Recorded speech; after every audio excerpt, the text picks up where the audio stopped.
समझो ना यार, वो बेचारा छोटा भाई है, देखो मैं बड़ा भाई हूँ, मैंने बाप की तरह पाला है उसको यार, कैसे वो धूप में बैठा हुआ है, तुम क्यों इस तरह जुल्म करती हो यार।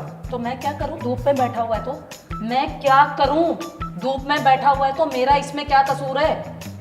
तुम्हारा क्या कसूर है? तो कसूर किसका है? मैं तो कह रहा हूँ कि उसको अपने घर में रख लेना हम लोग, क्या लोग हमें ताने नहीं देंगे कि इसने जो है ना वो तुम्हारे बारे में ही लोग कहेंगे कि इसकी बीवी ठीक नहीं है, इसने अपने भाई को निकाल दिया बाहर यार। भाभियां होती ही बुरी हैं, बोलने दो, भाभी होती ही बुरी है। भाभी किसकी अच्छी है?